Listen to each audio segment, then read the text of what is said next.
أعمالنا من يهده الله فلا مضل له ومن يضلل فلا هادي له ونشهد أن لا إله إلا الله وحده لا شريك له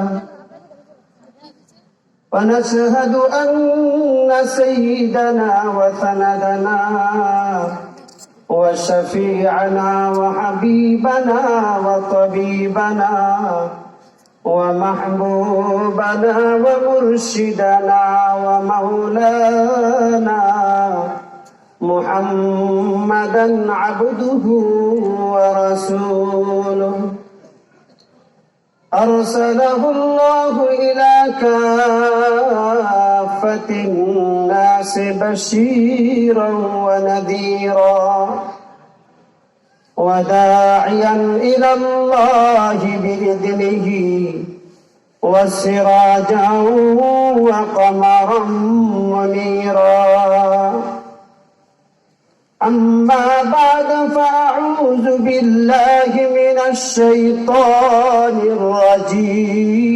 الرجيم بسم الله الرحمن الرحيم وكان تحته كنز لهما وكان أبوهما صالحا وقال النبي صلى الله عليه وسلم كن في الدنيا كأنك غريب أو عابر السبيل آمنت بالله صدق الله المولانا العظيم وصدق رسوله النبي الكريم ونحن على ذلك من الشاهدين والشاكرين والحمد لله رب العالمين شكل درود إبراهيم পড়ি اللهم صل على محمد وعلى آل محمد كما صليت على إبراهيم وعلى آل إبراهيم إنك حميد مجيد اللهم بارك على محمد وعلى آل محمد كما باركت على إبراهيم وعلى آل إبراهيم إنك حميد مجيد بلغ العلا بكماله كشف الدجى بجماله حسنت جميع خصاله صلوا عليه وآله সকলে পড়ি আলহামদুলিল্লাহ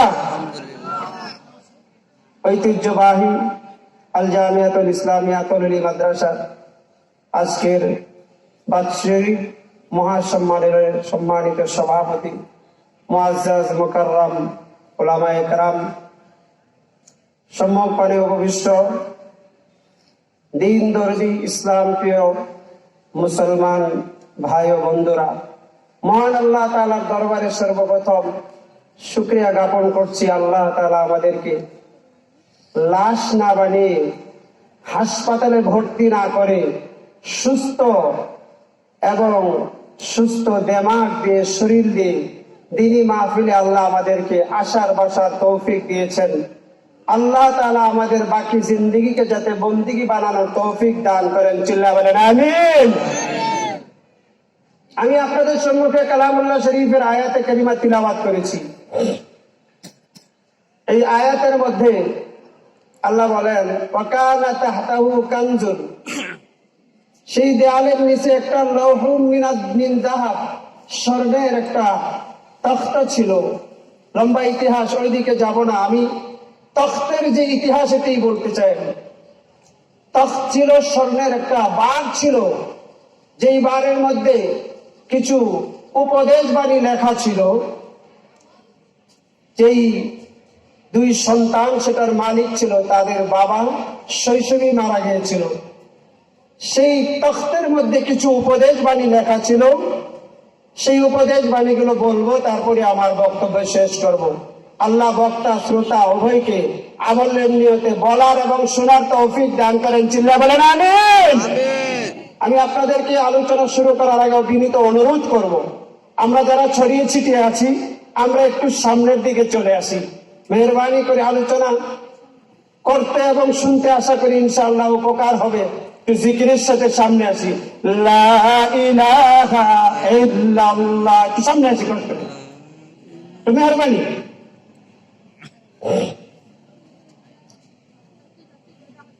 وكان تحته كنز لهما, স্বর্ণের যেই তখ্ত ছিল সেই তখ্তের মধ্যে কিছু উপদেশ বাণী লেখা ছিল। প্রথম উপদেশ বাণী ছিল আজিবতু লিমান আরাফাল মাউত ওয়া হুয়া ইয়াদহাক। ওই ব্যক্তির উপর আশ্চর্য বোধ হয়, ওই ব্যক্তির উপর আক্ষেপ, যেই ব্যক্তি জানে মৌত নিশ্চিত হবে, মৌত নিশ্চিত হবে। সে জানে কোন জাতি কোন বর্ণ এমন নেই যে মৃত্যুকে অস্বীকার করে, যে বলে যে মৃত্যু হবে না, এমন কেউ নাই। মুসলিম হোক, হিন্দু হোক, বৌদ্ধ হোক, খ্রিস্টান হোক, যে ধর্মের যে বর্ণেরই হোক না কেন, সে স্বীকার করে মৃত্যু হবে। মৃত্যুর পরে কি হবে সেটা নিয়ে ইখতিলাফ, কিন্তু মৃত্যুর ব্যাপারে কোনো ইখতিলাফ নাই। মৃত্যু আসবেই। আল্লাহ বলেন ওয়াজাআত সাকরাতুল মাউত, নিশ্চয় মৃত্যুর যন্ত্রণা আসবেই, মৃত্যু হবেই। আল্লাহ বলেন লা ইস্তাখিরুনা সাআতাও ওয়া লা ইস্তাকদিমুন।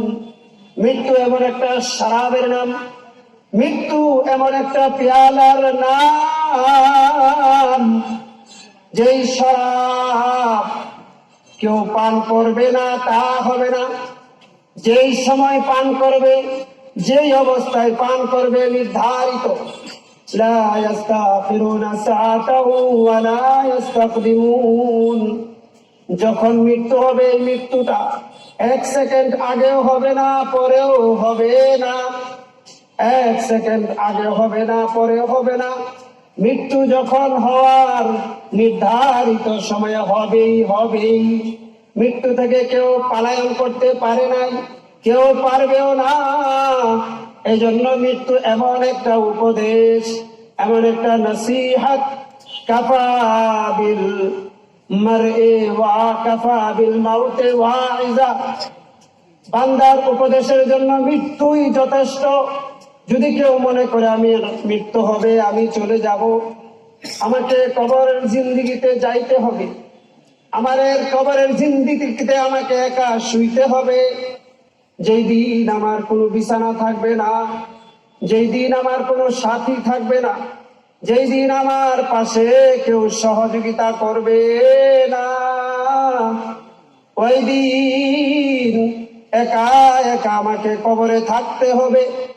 কবর এমন একটা ঘর, এই ঘরে ঢুকতেই হবে, এই ঘরে একা থাকতেই হবে। ঘরে থাকবে না বিছানা, ঘরে থাকবে না সাথী, থাকবে না কোনো ধরনের ব্যবস্থা, কিন্তু থাকবে ওই বান্দার জন্য যে আল্লাহকে দুনিয়ার জিন্দেগিতে বানাইছে সাথী, নবীর আদর্শকে বানাইছে জিন্দেগির আমল, জিন্দেগিতে নবীর আদর্শকে আমল বানাইছে, সুন্নতি জিন্দেগি করছে, সুন্নতি ভাবে জীবন যাপন করছে। ঘুম থেকে উঠছে, আবার ঘুমের ঘরে যাওয়া পর্যন্ত নবীর আদর্শ মোতাবেক জীবনটা চালাইছে। আর সর্বদাই মনে করছে না জানি কখন আমার কাছে আজরাইল এসে যায়, না জানি কখন আমাকে কবরের জগতে রওনা দিতে হয়। এই ভাবনা, এই চিন্তা, কানটা সজাগ। কখন জানি মসজিদ থেকে আজান হয়, আল্লাহু আকবার ধ্বনি আসে, আর নামাজের জন্য বান্দা প্রস্তুত। বলে যে বান্দা তো এমন হয়ে গেছে, সর্বদাই কান নামাজের জন্য তৈয়ার, সর্বদাই দিল কবরের আলোচনায় প্রস্তুত, কবরের চিন্তায় সর্বদাই দিল চিন্তিত, সর্বদাই দিমাগের মধ্যে একটাই ফিকির, হায়রে দুনিয়ার জিন্দেগিতে বিপদে পড়লে আব্বা বলে ডাক দিলে আব্বা আসে, ভাইয়া বলে ডাক দিলে ভাইয়া আসে, বন্ধু বলে ডাক দিলে বন্ধু আসে। হায়রে কবরের একটা জিন্দেগি, যেই জিন্দেগিতে বন্ধু ডাক দিলে আসবে না। ইউবাসসিরুনাহুম, বন্ধু বন্ধুকে দেখবে কিন্তু বন্ধুকে ডাকলে আসবে না।